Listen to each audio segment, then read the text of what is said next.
আসসালামু আলাইকুম, welcome back to my channel. কেমন আছেন সবাই? আলহামদুলিল্লাহ আমি বেশ ভালো আছি। আর আশা করি আপনারা সবাই যেখান থেকে আমার আজকের এই রেসিপিটা দেখতেছেন সবাই খুবই ভালো আছেন। আজকে আমি আপনাদের সাথে শেয়ার করব সবচেয়ে সহজ আর অসম্ভব মজার একটা পটল আলু ভাজা। যারা পটল খেতে চায় না তাদেরকে যদি এভাবে পটল আলু ভাজা করে দেন তাহলে কিন্তু তারাও এই পটল ভাজাটা বা পটলের রেসিপিটা খেয়ে নেবে।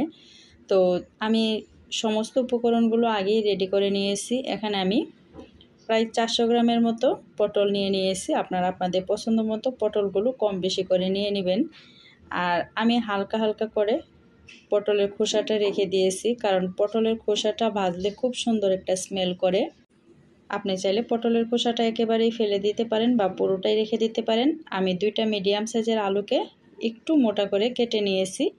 4 কোয়া রসুন নিয়েছি আর 3টা কাঁচামরিচ আর স্বাদমতো লবণ, হাফ চা চামচ হলুদ গুঁড়ো আর হাফ চা চামচের চেয়েও কম আমি নিয়েছি লাল মরিচের গুঁড়া, একটা পেঁয়াজ কুচি আর নিয়েছি আমি এখানে ফোড়ন হিসেবে হাফ চা চামচ কালো জিরা। আর লাগবে তেল। তো আমি আজকে রান্নাটা সরিষার তেলে করব, আপনারা চাইলে সয়াবিন তেলও করতে পারেন। চুলায় একটা প্যান বসিয়ে দিয়ে দিয়েছি আমি এখানে 3 টেবিল চামচ পরিমাণ সরিষার তেল। যে কোনো ভাজিতেই তেলের পরিমাণটা একটু বেশি লাগে, তো সেটা আপনি একটু কম বেশি করে দিয়ে নেবেন। হাফ চা চামচ কালো জিরা আমি অ্যাড করে দিলাম। তারপরে আমি 20 সেকেন্ডের মতো একটু ভেজে নেব। যখনই কালো জিরা থেকে সুন্দর একটা স্মেল করবে তখনই আমি রসুন কুচিটা দিয়ে দিয়েছি। আর রসুনটা কিন্তু আমি খুব বেশি চিকন করিনি, আমি একটু মোটা করে কেটে নিয়েছি। তারপরে দিয়ে দিলাম আমি একটা পেঁয়াজ কুচি। 1 মিনিটের মতো পেঁয়াজ রসুনটাকে আমি ভেজে নিয়েছি। তারপর এখন দিয়ে দিচ্ছি কাঁচামরিচটা।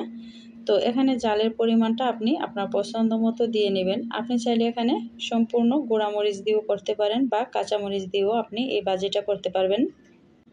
তারপর এখন আমি দিয়ে দিচ্ছি আলুগুলো। আলুটা যেহেতু সিদ্ধ হতে সময় লাগে, তো সেজন্য আমি আলুটা একটু আগেই দিয়ে নিলাম। এখন আলুটা একটু নেড়ে চেড়ে আমি একটা ঢাকনা দিয়ে 5 মিনিটের মতো ডেকে দিব, এতে করে আলুটা সিদ্ধ হয়ে আসবে।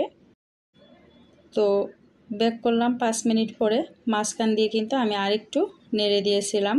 আর এখন আমি 5 মিনিট পরে ব্যাক করে আবার একটু নেড়ে নিচ্ছি। তারপর অ্যাড করে দিব কেটে রাখা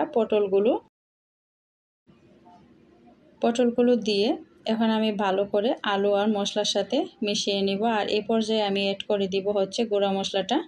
তো গুঁড়া মশলা তো একদম সিম্পলভাবে, যেহেতু ভাজি করব, নিয়েছি স্বাদমতো লবণ, হলুদ গুঁড়া আর লাল মরিচের গুঁড়া। এখন একটু মশলাটা মিশিয়ে ঢাকনা দিয়ে দিচ্ছি।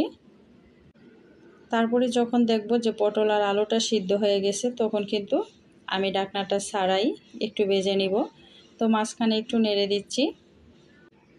আসলে যে কোনো রান্নার টাইম বলতে গেলে সমস্যাটা হয় কি, কারণ আপনার চুলার তাপটা আপনি যতটুকু রাখবেন সেই ক্ষেত্রেই কিন্তু আপনার রান্নাটা কম বেশি সময়টা লাগবে। তো এর জন্য নির্দিষ্ট সময় করে বলা যায় না যে আপনার কতটুকু টাইম লাগবে।